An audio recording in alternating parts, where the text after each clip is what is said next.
pela cruz me chamou, gentilmente me atraiu. E eu, quebrantado, me aproximo do seu amor. O povo de Deus adora com fervor. O crente em Jesus Cristo canta a realidade da sua salvação. A igreja de Cristo se reúne para declarar a verdade da palavra de Deus. Estava perdido e fui achado. Estava morto e Ele me deu vida. As canções de adoração e as orações de louvor da igreja se dirigem ao Deus único, Senhor da igreja, para declarar com toda a expressão de fé pessoal e individual, que nós cremos na obra eficaz, redentora, completa e capaz de garantir nossa eterna salvação. Primeira carta do apóstolo João. Abra a palavra e receba no seu coração aquilo que a palavra de Deus sempre nos ensina. Queremos compartilhar uma rápida palavra, porque essa é uma noite de comunhão à mesa do Senhor, para compartilharmos os elementos da ceia do Senhor, como Jesus ordenou que o fizéssemos. Primeira carta de João, não é o Evangelho de João. Você que tem ainda pouca experiência, vai lá no final do Novo Testamento na sua Bíblia, Apocalipse, volta um pouquinho e cheguei na primeira carta de João, capítulo 1. O que era desde o princípio, o que temos ouvido, o que temos visto com os nossos próprios olhos, o que contemplamos e as nossas mãos apalparam com respeito ao verbo da vida. E a vida se manifestou, e nós a temos visto, e dela damos testemunho e vô-la anunciamos, a vida eterna, a qual estava com o Pai e nos foi manifestada. O que temos visto e ouvido anunciamos também a vós outros, para que vós igualmente mantenhais comunhão conosco. Ora, a nossa comunhão é com o Pai e com seu Filho Jesus Cristo. Vamos ler juntos o verso 4? Estas coisas, pois, vos escrevemos, para que a nossa alegria seja completa. Ora, a mensagem que da parte dele temos ouvido e vos anunciamos é essa. Qual é? Que Deus é luz e não há nele treva nenhuma. Se dissermos que mantemos comunhão com Ele e andarmos nas trevas, mentimos e não praticamos a verdade. Se porém, vamos juntos, verso 7, se porém andarmos na luz, como Ele está na luz, mantemos comunhão uns com os outros, e o sangue de Jesus, seu Filho, nos purifica de todo pecado. Se dissermos que não temos pecado nenhum, a nós mesmos nos enganamos e a verdade não está em nós. Mas se, verso 9, vamos juntos? Se confessarmos os nossos pecados, Ele é fiel e justo para nos perdoar os pecados e nos purificar de alguma injustiça, é assim que está aí, e nos purificar de toda injustiça. Se dissermos que não temos cometido pecado, fazemo-lo mentiroso, e a palavra não está em nós. Mas, se porém andarmos na luz, como Ele está na luz, o que vai acontecer? Mantemos comunhão uns com os outros. E o sangue de Jesus, seu Filho, nos purifica de todo o pecado.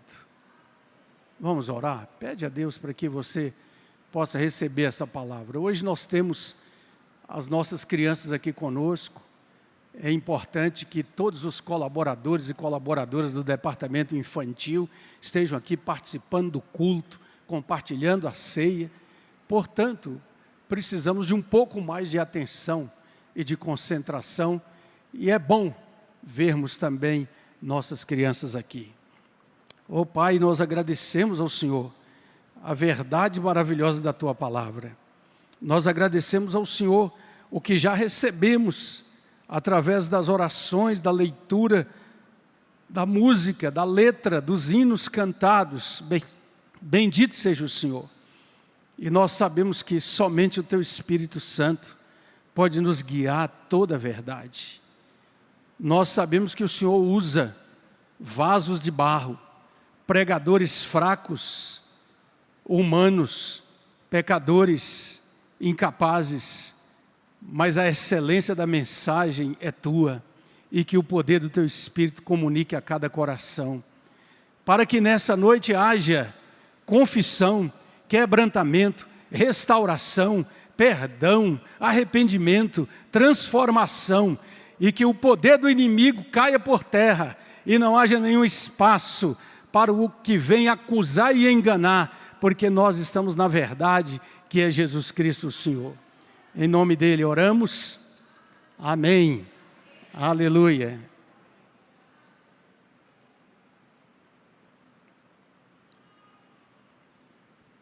O cristão do século passado, chamado Gilbert Chesterton, era um homem bastante crítico. Ele contribuía para jornais da época em Londres, e ele é alcançado pela palavra de Jesus e se torna um cristão. Diz a história que ele estava numa praça de Londres, logo depois da sua conversão, e alguns repórteres o viram ali, e uma repórter assim mais atirada chegou perto dele e falou: Senhor Chesterton, é verdade que o senhor se tornou um cristão? E ele disse: sim, agora sou um discípulo de Jesus. E então ela perguntou: senhor Chesterton, se o Cristo vivo, ressuscitado, aparecesse aqui agora atrás do senhor, o que o senhor faria?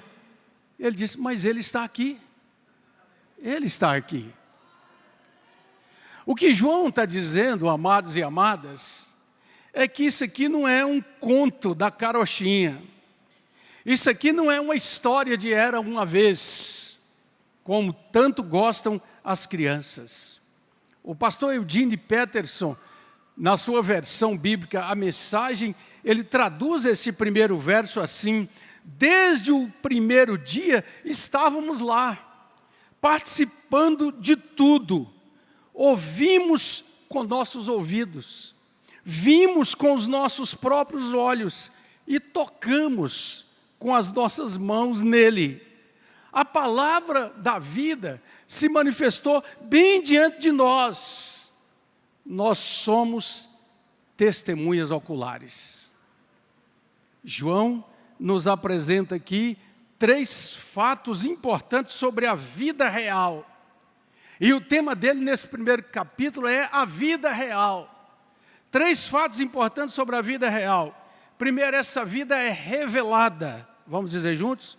Essa vida é revelada. Segundo, essa vida é experimentada. Vamos lá? Essa vida é experimentada. E terceiro, essa vida é compartilhada. Diga: revelada, experimentada e compartilhada. Nós vimos, e agora nós estamos contando para vocês. João está dizendo, aquele que era desde o princípio, aquele que nós vimos, que tocamos com as nossas mãos, que contemplamos com os nossos próprios olhos, ele se manifestou.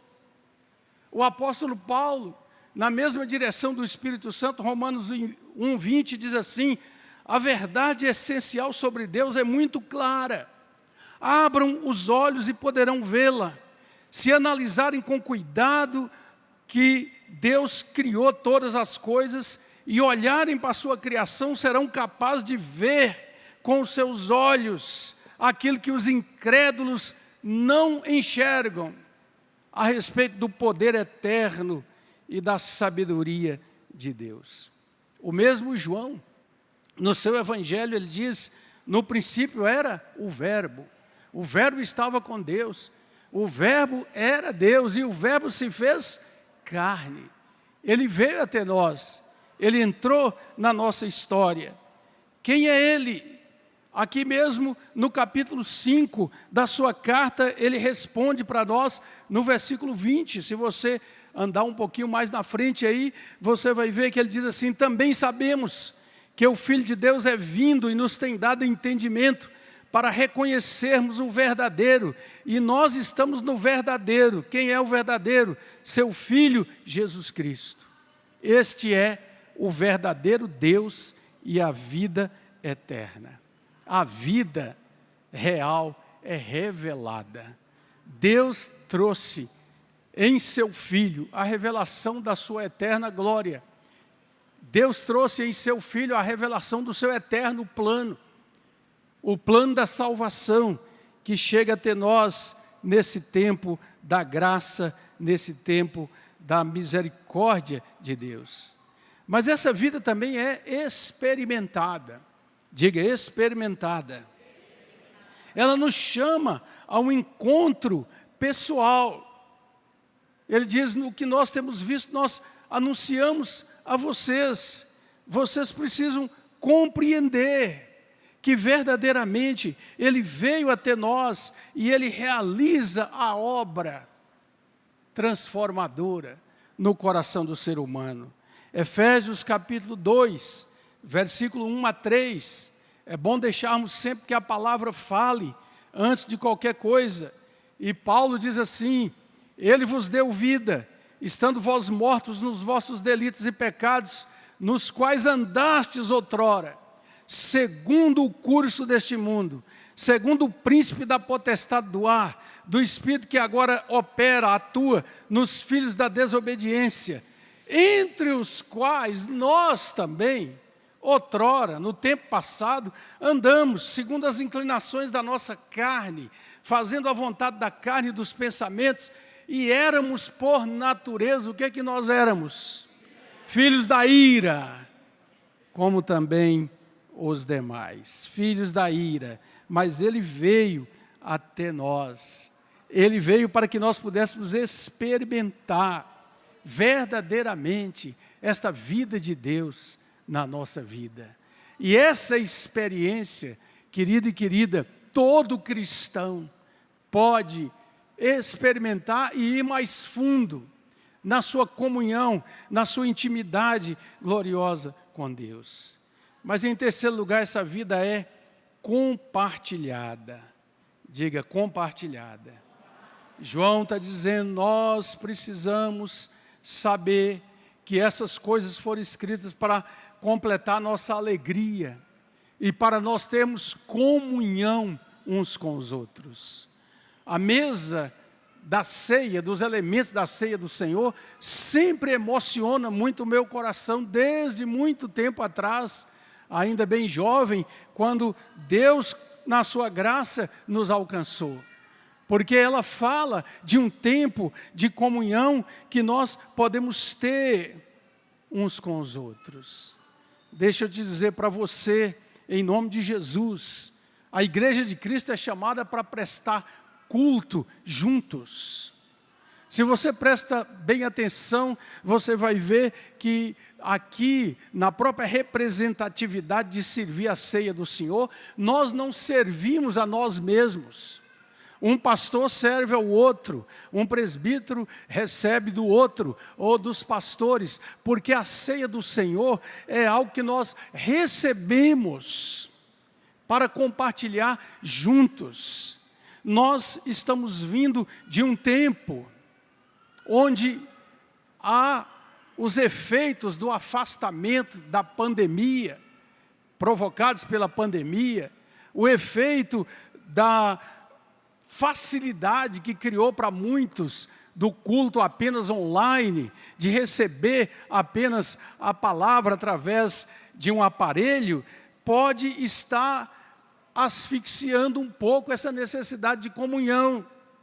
Um pastor comentarista na revista Ultimato chegou a dizer que não existe igreja online, e eu concordo com ele. A igreja de Cristo é sempre presencial, é sempre de comunhão. Embora possamos, por medidas sanitárias, estar afastados algum tempo, mas nós devemos ter no nosso coração o desejo de estar junto com os irmãos, de participar de um grupo pequeno da igreja, de experimentar essa comunhão de que a palavra nos fala aqui. Alguém disse que muito cedo, a criança ainda, muitos de nós, foi muito cedo, descobrimos nossa solidão. E descobrimos que precisamos uns dos outros. Jesus conhece do ser humano, e por isso que ele diz realmente que nós precisamos o tempo todo ter comunhão uns com os outros. Eu disse hoje de manhã que há um grande número de crentes que não mais voltaram à igreja. Isso tem sido, aliás, objeto de comentário dos que estão observando a cena religiosa da igreja no nosso país e no mundo. Porque o tempo que nós vivemos chama ao individualismo. O tempo que nós vivemos está, muitas vezes, insuflando no coração, na mente, até dos pequenos ainda, que nós nos bastamos a nós mesmos, mas isso é mentira. Porque se andamos na luz como Ele está na luz, nós mantemos comunhão uns com os outros. E nós falamos da verdade maravilhosa de que Ele nos alcançou e nos salvou. E então, uns aos outros, vamos nos estimulando às boas obras, ao serviço ao mundo, à prática das virtudes cristãs. Amados, essa carta é maravilhosa. Ela alinha aqui, segundo um comentarista, 5 grandes propósitos na vinda de Cristo, e eu quero que você acompanhe comigo aí na sua Bíblia. No versículo 3 do capítulo 1, o primeiro propósito, para que tenhamos comunhão. Para que tenhamos comunhão. No versículo 4 do mesmo capítulo 1, o outro propósito é para que nossa alegria seja completa. Para que a nossa alegria seja completa. Nós já falamos aqui dessa frase, que eu acho muito preciosa. Alegria compartilhada é alegria aumentada. E dor compartilhada é dor diminuída. E esse é um dos aspectos preciosos da igreja de Cristo, quando nós podemos celebrar juntos, mas também, muitas vezes, choramos juntos. Terceiro propósito está no capítulo 2, versículo 1. Filhinhos, essas coisas vos escrevi para que não pequeis, se todavia alguém pecar, temos advogado junto ao Pai, Jesus Cristo, para que não pequemos. Quando nós nos tornamos mais frequentes aos cultos, quando nós ouvimos a palavra de Deus com mais atenção, quando nós nos deixamos ser exortados uns pelos outros, nós estamos cada dia tendo mais força para fugir do pecado e para que ele não seja um domínio na nossa vida. Quarto propósito, capítulo 2, versículo 26. Para que não sejamos enganados. E diz aqui, isso que vos acabo de escrever é acerca dos que vos procuram enganar. Não podemos esquecer que a palavra nos adverte da obra do engano no mundo. De todas as propostas religiosas, ou de todas as propostas para resolver as coisas que vêm das mais diferentes correntes chamadas espiritualistas. Mas nós não podemos cair neste engano, porque há um só Deus e um só mediador entre Deus e os homens, Jesus Cristo, o homem, diz a palavra. Porque somente a um foi dado entre os homens para que nós possamos ser salvos, Jesus Cristo. Vinha comentando, ao vir para cá, sobre essa experiência que está acontecendo com muitos, que acham que colocar na mesa uma grande sequência de possíveis acessos espirituais vai resolver. Eu já comentei aqui de uma vez que cheguei na mesa de um gerente de banco aqui da nossa cidade, e enquanto o esperava, eu olhei sobre a mesa, e ali tinha um crucifixo, e ali tinha um pé de coelho, e ali tinha uma iemanjá, e ali tinha de tudo. Ou seja, vamos tentar ver de onde virá o socorro. Mas o cristão sabe, o meu socorro vem do Senhor, que fez os céus e a terra. Então nós não podemos cair no engano.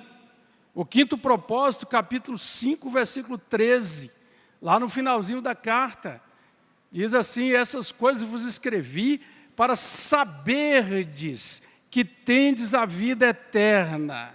Nós podemos sim saber que nós somos salvos por causa de Cristo, por causa da graça de Deus. E de manhã nós falamos aqui, não é?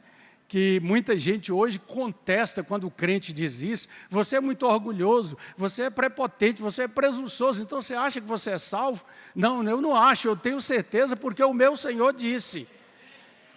E porque não é por mim, nem por nada que eu tenha feito, é porque a graça de Deus se revelou salvadora a todos os homens, diz a carta de Tito, educando-nos todo dia, para que, deixando o pecado, caminhamos para Deus. Então, amados, vamos nos aproximar e participar com alegria da mesa do Senhor. Vamos nos lembrar que ela fala dessa comunhão e dessa necessidade que nós temos de compartilhar também as nossas lutas, as nossas dores, as nossas necessidades de cada dia. Vamos participar com aquela tremenda alegria e convicção de que nós somos do Senhor. Vamos nos lembrar que se você começar a se questionar se você é digna de participar, você não é, já vou dizendo aqui agora. É Ele que nos faz dignos. Porque se confessarmos os nossos pecados, Ele é fiel e justo para nos perdoar e nos purificar. Eu queria desafiar mesmo aqueles que puderem. Eu sei que tem pessoas que, por uma questão física, não podem se pôr de joelhos, mas quem puder se colocar de joelhos agora, para esse tempo de confissão diante do Senhor, tomando toda a certeza em seu coração de que o Senhor nos perdoa, de que nós pertencemos a Ele e de que nós podemos participar dignamente, por causa da dignidade de Jesus, da mesa do Senhor. É momento de dizer para Ele aquilo que só você e Ele sabem.